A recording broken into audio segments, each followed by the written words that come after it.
Hey everybody, Kelly coming at you here, Flip with Kelly. Sorry for the mess behind me here, but yeah, so um, today I want to talk to you about just getting started out. So if you're just getting started out, what worked for me, and I've done a lot of stuff over the years, I guess basically when my actual wholesaling took off, um, my first big breakthrough.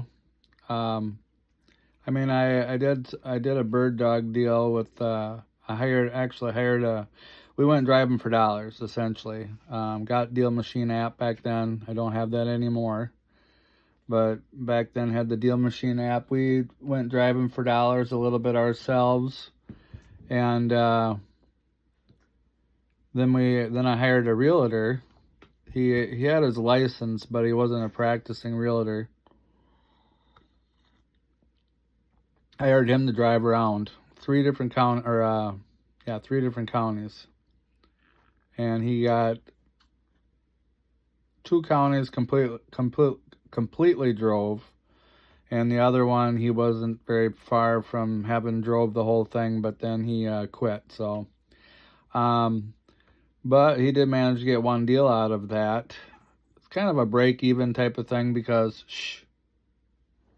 yeah, I know you want to be petted. Okay. Um, by the time I paid the realtor to drive for dollars, the deal was probably about 17,000, but because I bird dogged it, I only got 25%, so I got about $5,000, a little over $5,000 on that deal. So it was kind of a break even, um, whatever you want to call it, process that we did. So um, it was a really good learning experience, and he did find us a deal. The person that I partnered up or JV'd with, they took the lion's share of the deal because they handled the acquisitions and the dispo, and I just brought them the deal. Like, I got them the owner's information, but I never locked it up under contract or nothing. So it was a fair deal. Learned a lot throughout that. But essentially, when my actual first wholesale deal happened, now it's about 15, 20 deals ago. We've done some of the deals we've done have been package deals. We're currently looking at one right now where a guy owns 80 properties, like probably a couple, 2, 3 city blocks, like literally the houses up and down the whole road. He owns them all, like just it's a lot of. So we're looking into that. There's nothing solidified yet, but yeah, those package deals are nice. We just did one in Milwaukee here not too long ago. It was a duplex, and I think the other one was a house, and then there was a vacant lot. So it's kind of like 3 properties, but then they tied the lot in with one of the other properties somehow. Um, so 2 or 3 properties, package deal, whatever you want to call it. But yeah, basically when my wholesaling business like exploded, I started doing consistent marketing. My back was against the wall a little bit, so there was that. But I think the most important thing was, that when your back's against the wall, it's going to cause you to focus, and focus can be powerful too. But so what are some of the things you can do as a beginner? I personally think that, like, the success I've had, I sent out a letter to a probate, and that's what started my whole thing off. It was, around a $20,000 assignment fee for myself. My JV partner, um, I think he got 10%, so he got a nice little check. On that particular deal, I brought the deal and I found the buyer, and my JV partner was a lot of help. and the deal might not have got done without him. So I appreciate you, Brady. Um, it was wonderful having a partner, and we got it across the finish line. But um, it was from sending a letter. You could send a postcard too, but I would um, suggest sending a letter to any probate or pre-foreclosure. They call it pushing the P's, as Zach would say. So probate and pre-foreclosure. Probate's the ones I've had most of my success with. I still market the foreclosures, not as heavily as I do probates. But the probates have a lot of things going for them. A lot of times they are either vacant, usually elderly person lived in them, and sometimes they've been sitting vacant for years. So surprisingly, but so a lot of times they have they need maintenance. Sometimes they're not up to code, and there's just so many. Just in a probate alone, there's so many levels or stacks just within the probate that makes it an ideal candidate for a lead. It's almost like sending one letter to a probate is the equivalent of sending 3, 5, 10 letters out to other leads. And they generally tend to pay a little better too. So that's what I would suggest. I would suggest you, if you are not affording or you don't have the money to send out letters or postcards to the government lists, I would start with probates, pre-foreclosures, any government list you can get your hand on. That would be evictions, that would be tax liens. I did market to tax delinquencies once, and I never had that much luck. But that could be a very good list too. And so yeah, if you don't have the money to do letters or postcards, then go out there and put sticky notes on their door, or put some business cards or a flyer or a postcard inside of a Ziploc bag, and then you might want to put a rock in that bag. You can get a big bag of rocks on the cheap from your dollar store, Dollar General or whatever. So when you toss the Ziploc bag up in their driveway, it goes up in there a little further off away from the road, and then that rock will prevent the Ziploc bag from blowing back out onto the road, because you don't want to start getting litter fines. I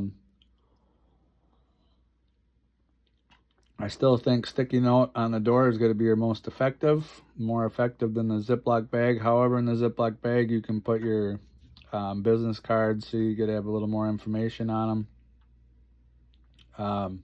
Test it out. Maybe you get in an area of town where the houses are a little nicer. One type of marketing versus the other is going to work better than if you get in a rougher side of town. If you do a sticky note, just put on there, "Hey, I got a quick question about your house. Curiosity killed the cat." You'd be surprised how many people are just dying to know what this is all about. So, and obviously put your name and phone number on there so they can call you. You could also do it more like a business card. You could be a little more obvious about it, like, are you interested in selling your house for a cash offer on your house? Something to that effect. Curiosity is generally going to work a little better, but if you do get a nicer part of town versus a not so nice, split test it. See what, maybe one works better than the other. So, there's always pros and cons. You go up, put a sticky note on somebody's door. Some people get a little ornery about that. I mean, I heard like some people get knives pulled on them. There's pit bulls. There's sometimes it could be worse, right? So, but you gotta decide.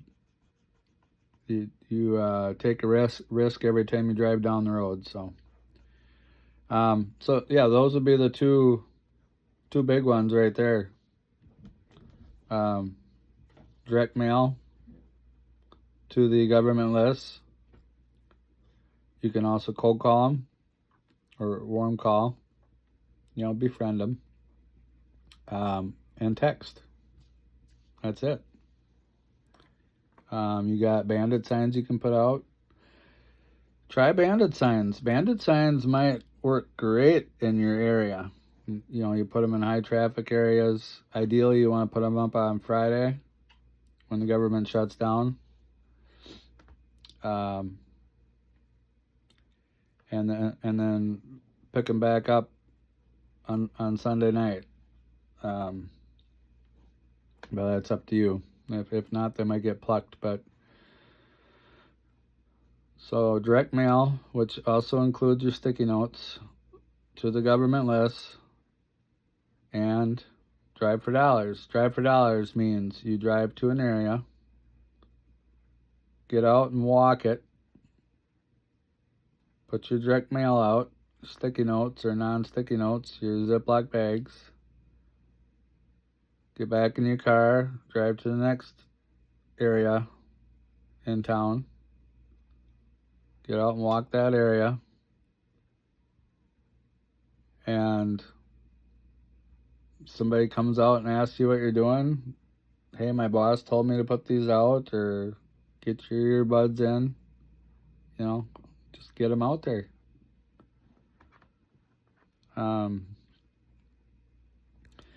So yeah, and cold calling is obviously cheaper than direct mail.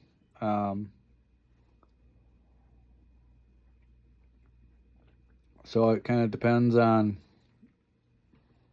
whether you want to put the sticky notes out or cold call or text. If you get a text, you can use your mobile phone, get a free Google Voice phone number. So now you got two numbers.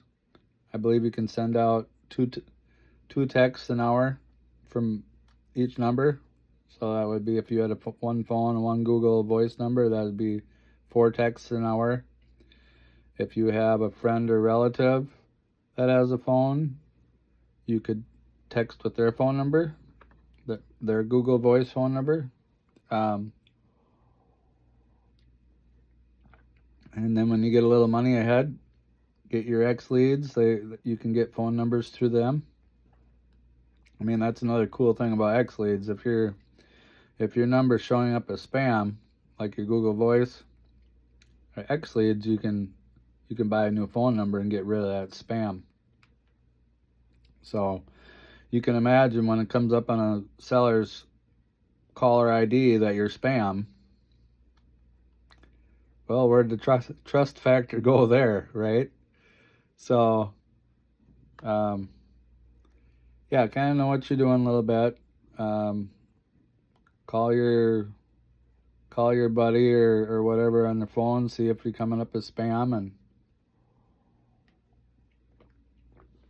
this could vary possibly from one phone carrier, one phone service to another. So maybe try a few different people. In X Leads, they've got filters or systems in place, so like spam detection or whatever, but so everything's a little more automated in there. But yeah, direct mail to the government list and drive for dollars. That is and try bandit signs. They may or may not work well in your area. So you got to do high volume. You've got to do it consistently. Don't expect to see any results because it's your momentum, right? It takes a long time to get your momentum going. And if you're not consistent, there's going to be breaks and gaps and holes in that momentum. So I think it's roughly 3 months is what it's going to be for momentum wise, especially with direct mail. Although direct mail, sometimes they'll hold your letter. That first probate deal I did, the seller told me she had my letter 5-6 months in a box in her house, and she was lucky that she found it. And that's where the power of follow-up comes in. So, and I'm still working on my follow-up. But fresh leads are good too. We love fresh leads. So yeah, consistent, high volume. Got to work on the follow-up, but we're doing all right. We're on deal 15 or 20 here, and if I follow up more, I'll be getting more deals. So it's all work in progress. It's all good. Anyways, yeah, I decided to shoot this little video for you, and whenever you're checking out a market, check out the population of the market. Now, if you're next to a metro area, then you could draw a circle on the map, and even though your city might only have 3, 5, 10,000, if you're close to that metro area, I would say that kind of blends in together a little bit. If you got a lot of employment in your area, if there's like a big industrial area where a lot of factory jobs, if you got like a prison in that area, lots of jobs. So anytime there's lots of jobs, the economy is generally going to be thriving, especially if the jobs are on the increase. You talk to your cash buyers. They're going to say that we'll buy anything within an hour or hour and a half radius or whatever they'll buy them in from this location. And over time, you bring them a lead and, at a reasonable price, and you'll figure out if that location works or not. So, yeah, that's going to be about it for today, I think. Check out your population, your median home price in that zip code or that city, and population would be for the city and or the county. I know it's nice if the county's got 100,000, but it don't have to be. I've done many $20,000-$30,000 deals. Well, not many, but I've done a $30,000 deal in a county that don't have that population. Let me just check here quick.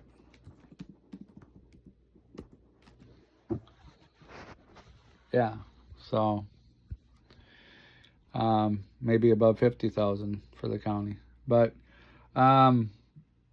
and see many cash buyers in that area. There's a couple ways to go about doing that. If you've got X leads, that'll tell you how many cash buyers. A lot of my buyers are doing financed anyways. And there's that list source hack you can do. Free way to figure out how many cash buyers are in the area.